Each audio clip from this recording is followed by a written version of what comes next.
Hi hello అండి, welcome back to Levi's healthy foods. ఈరోజు నేను చూపించబోయే రెసిపీ ఏంటంటే పన్నీర్తో సజ్జ రొట్టె ఎలా చేయాలనేది చూపిస్తాను. ఇది బ్రేక్ఫాస్ట్కే కదండి, లంచ్కి డిన్నర్కి చాలా లైట్గా ఉంటుంది.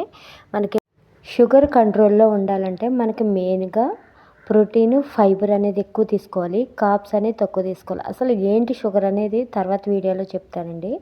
దీనికి కావాల్సిన ఇంగ్రీడియంట్ చూపిస్తాను. పన్నీరు, క్యాప్సికమ్, ఆనియన్స్, సజ్జపిండి. ప్రతి రెసిపీలో మనకి protein, fibre, carbs, fat, good fat ఇవన్నీ ఖచ్చితంగా ఉండాలండి. ఒక బౌల్ తీసుకోండి, దాంట్లోకి క్యాప్సికమ్ చిన్న చిన్న ముక్కల కింద కట్ చేసుకోవాలండి. దీంట్లోకి పన్నీర్ నేను ముక్కల కింద వేసాను. మీరు తురుము కూడా వేసుకోవచ్చు, క్యారెట్ కోరుకునే దాంతో కూరేసుకుని కూడా వేసుకోవచ్చు. ఆనియన్స్, పచ్చిమిర్చి మీకు కావాలితే పచ్చిమిర్చి వేసుకోండి, నేను వేయలేదు. ఆల్రెడీ పన్నీర్లో చిల్లీ ఫ్లేక్స్ వేసానమాట, అందుకే నేను పచ్చిమిర్చి వేయలేదు. దీంట్లోనే మన సజ్జపిండి అంతా వేయలేదండి, నేను 4-5 టేబుల్ స్పూన్లు ఉంటుంది అంతే. మనకి ఫ్లోర్ అనేది తక్కువ వాడుకోవాలి, వెజిటేబుల్ అనేది ఎక్కువ ఉండాలన్నమాట. దీంట్లోనే సాల్ట్, కారం, చిల్లీ ఫ్లేక్స్ కానీ కారం కానీ వేసుకోవచ్చండి. పచ్చిమిర్చి కూడా వేసుకోవచ్చు, మీ టేస్ట్కి తగ్గట్టు స్పైసెస్ అనేవి అడ్జస్ట్ చేసుకోవచ్చు అన్నమాట. దీంట్లో నువ్వుల పొడి వేసుకోవచ్చండి, అవిసె గింజల పొడి వేసుకోవచ్చు, డ్రై నట్స్ పొడి వేసుకోవచ్చు, మునగాకు కారం పొడి వేసుకోవచ్చు, ఏదైనా వేసుకోవచ్చండి. దీంట్లో 2 టేబుల్ స్పూన్ నువ్వులు యాడ్ చేసుకున్నాను.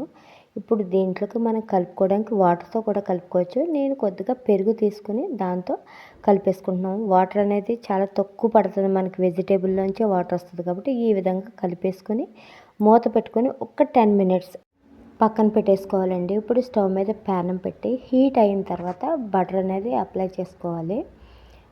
నాకు షుగర్ వచ్చి 10 ఇయర్స్ అవుతుందండి. నేను హెల్దీ ఫుడ్డే కదా అని ఎక్కువ క్వాంటిటీలో తీసుకోవడం వల్ల కూడా షుగర్ పెరిగిపోయింది. ఏది ఎలా తినాలనేది నేను నెక్స్ట్ వీడియోలో చెప్తానండి. బ్రేక్ఫాస్ట్ సిరీస్ చేద్దామని అనుకుంటున్నాను, హెల్దీ ఫుడ్స్ డే 1 కింద, డే 2 అలాగా. ఇప్పుడు మన పిండి ఉంది కదా, దాన్ని ఇలాగా మనం మినపట్టు టైప్లో వేసుకున్నట్టు వేసేసుకోవాలండి. లేదు అంటే చేయి కాలుతుంది కాబట్టి అరిటాకు కూడా లేకపోతే తడి క్లాత్ ఏదన్నా దాని మీద ఇలా అత్తుకుని దీని మీద ఉల్టా వేసేసుకుంటే పర్ఫెక్ట్గా వస్తుంది. దీని మీద ఇప్పుడు మూత పెట్టుకుని సిమ్లో కుక్ చేసుకోవాలండి. మనకి పర్ఫెక్ట్గా కుక్ అవ్వాలంటే ఎప్పుడు కూడా స్లో ప్రాసెస్లోనే కుక్ చేసుకోవాలన్నమాట. దీన్ని ఇప్పుడు తిరిగేసేసుకుందామండి. చాలా బాగా కుక్ అవ్వింది, మంచి మెరూన్ షేడ్లో వచ్చింది. పెరిగేయడం వల్ల చాలా టేస్ట్గా ఉంది. లేదు కొంచెం క్రిస్పీగా కావాలంటే 1 టేబుల్ స్పూన్ సుజీ రవ్వ ఉంటుంది కదా, అది యాడ్ చేసుకుంటే మనకి కొంచెం క్రిస్పీనెస్ అనేది వస్తుంది. చాలా స్మూత్గా ఉందన్నమాట. ఒక ప్లేట్లోకి తీసుకుందాం. ఇప్పుడు దీని మీద ఇంకో అట్టు కూడా వేసేసుకుంటున్నాను.